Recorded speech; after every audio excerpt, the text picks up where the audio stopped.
Hello, this is Adam Eason. I'm a musician. I play cello, I write music, I teach music. Music is more or less my professional and non professional life outside of board games, I guess, and reading, and being otherwise generally pretty lazy when I'm not doing music. Anyways, this is a video series that I'm going to be making. It's for the benefit of any students out there who are struggling with musical concepts, trying to figure out what's going on, if they feel like they're not connecting with their teachers, or maybe you don't have a teacher, I don't know. But regardless, I'm going to start from the basics. As you can see, we have an ear. It's about as uh, basic as you can get, I guess. And we're going to go from there to reading music, reading pitches, reading rhythms, scales and chords, and onwards into whatever crazy territories that we're able to find. So let's get started because we have a long ways to go. Here, as I mentioned, you have an ear. This is the fleshy nubbin that lives on the sides of your head, and they take in sound. But, what is a sound, you might ask? This is actually a very relevant question. It's not as stupid as you might think, because it's quite complicated, and I'm only going to talk about this in its most simple form here. This is a sound. No, this is a wave. But if it were traveling through the air, if this were a wave traveling through the air, and it managed to be within striking distance of your ear here, then we could hear it. Anyways, where was I? Right. This is a wave. It's kind of like the waves that you get from dropping a rock into a pond, or the waves that kind of wash up on the beach, or anything like that. The difference between those and the sounds that we perceive is that it's, again, the medium, really. It's the air that it's traveling through. Although we can also hear sound underwater, so sound travels through that as well. Really, it's just the wave, and whatever it's traveling through will alter how it sounds pretty drastically. So this wave is going to travel through the air. As I mentioned, it's going to reach your ear, and the part of the ear that you're familiar with, it's going to enter through here, and assuming there's no earwax or crazy things in here, like, I don't know, Lego or something like that, it will reach the eardrum unimpeded, and it will start vibrating the eardrum as well. And then it will start vibrating these bones. And these bones are the, what are they called? Here they are. The auditory ossicles. I should know that off the top of my head. There's, as far as I remember, three of them. I know there's the hammer, the anvil, and the stirrup. But in any case, even if I'm missing any, what they do is they all work together. They start vibrating along with the eardrum here. And it starts vibrating this stuff. The inner ear, right here. And you can see the inner ear turns into this spiral thing, which is called the cochlea. And all of this is filled with a fluid, and it's lined with little hairs. But these aren't just any ordinary hairs, these are superhero hairs. They are actually nerves, in point of fact. And the vibration moves through them, the nerves kind of swish back and forth, and it's that swishing which is what tells the nerve what kind of signal to send out through the cochlear nerve. There's some other stuff here with the vestibular nerve, and that will also help with sound, but it all joins up into the auditory nerve, and it goes into your brain, and these electrical pulses hit your brain, and it processes that signal, and through some magic feat of consciousness, we perceive it as sound. This is like mind-blowing stuff right here. Like the level of detail and speciality that is going on in here, just like the ear is an impressive thing. Be glad you have them. Uh, Eyes are also impressive in very different ways. This one, though, is just, man, it gets me every time. So That's the biology of it in a nutshell. Let's go on. Man, biology of sound in 5 minutes. You won't find that anywhere else, I think. Okay, here we're back to our wave. And you see it has a pattern, it has a shape, and I can change the shape. We have these two things and damping, three things. Damping we won't worry about. We have amplitude. What happens if I lower the amplitude? Ah, it's not so high, but it's still traveling at the same speed. Higher amplitude, it gets bigger, right? Yes, it gets bigger. Amplitude has to do with how high these peaks are and how low these troughs are. The wave moves at the same speed, the same frequency, I should say, because it's a little more complicated than just speed, but it moves at the same frequency. So what's frequency? Well, if I put my mouse cursor here and use that as a point to count these peaks, every time a peak touches that cursor, that is a full cycle of the wave. And if I have a timer, I can time this wave and count the number of cycles that happen within a certain time limit.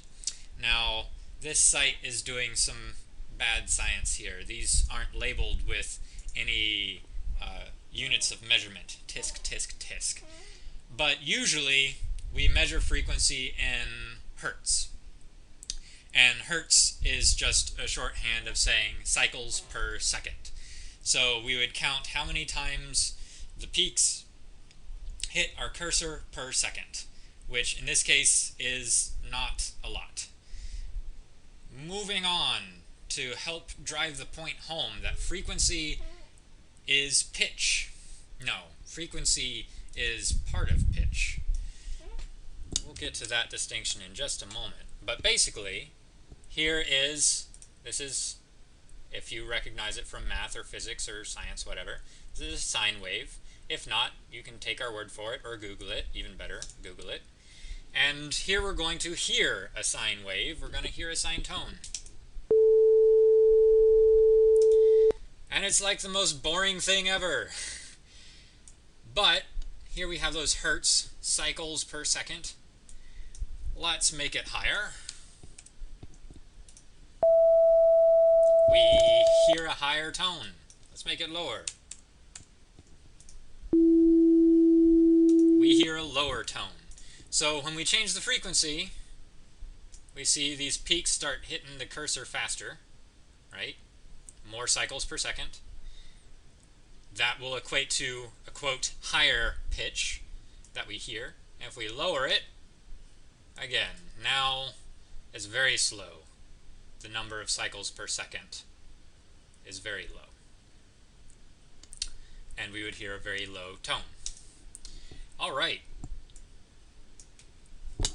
Now, before I finish up here, I'm going to replay something that you may have noticed.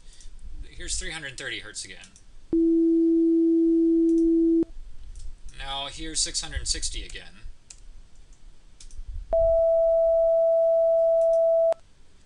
Now, basic arithmetic tells us that 330 is 1/2 of 660, or the other way around, 660 is 2 times 330. This particular relationship is incredibly important. We're going to call this the octave. There is a reason it's called the octave, but we don't care about that right now. What we care about is the fact that they kind of sound like they're the same note. Oh, hey. 500 times 2 is 1,000. Yeah, that sounds right. Let's do 330 against 660. Yeah, we hear that same relationship where it sounds like 660 fits pretty snugly on top of 330 and it creates this nice neutral sound. This is called octave equivalency. From what I've read, not all animals have it, but humans aren't the only animals that have it. I think I remember reading that there are some owls have octave equivalency, and other types of birds might have it too. So we hear these as being equivalent. And now we can start talking about pitch and the difference I'm going to create between pitch and frequency. Frequency is a specific number. Pitch is going to be the name that we give to that number and all octaves that can be generated from that number. Okay, so we can call 440 A, and the octave is 2 times that, so now we have 880. Both of those are going to be called A. And this is going to be very important when it comes to reading music, which I'll go over in the next episode. But real quick, I want to make it clear that the octave, this 2-to-1 thing, that's a ratio, right? The other notes that we want are going to be derived from ratios. So that's 660. We have a 3-to-2 ratio here. So if I play these together, that's what we'll hear. And this is a very specific relationship that's also very important to music.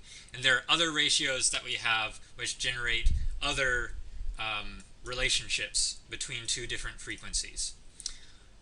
I'll dive into that later when I start talking about intervals, which is just exactly what I said, the relationship between 2 different frequencies, or by extension 2 different pitches.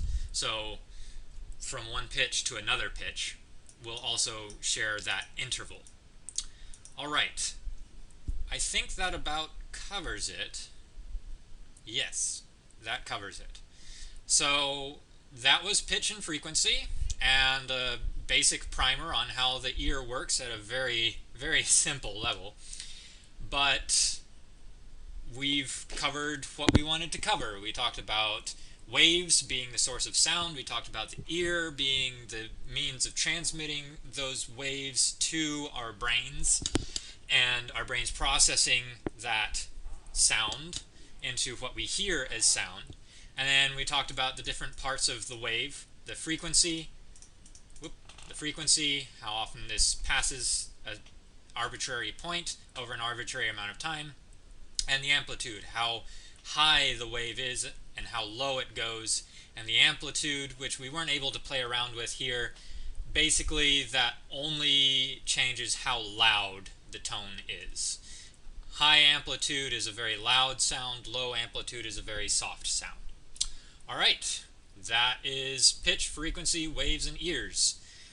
I hope you learned something, or this clarified something. Like it if you like it. Comment if you have any questions or comments, or think I'm a terrible human being, which happens on the internet. And subscribe if you want to keep up to date with the videos as I release them. Anything you do, however, I'm going to make these videos regardless. So they will be coming whether you want them or not. Alright, thanks for watching again, and have a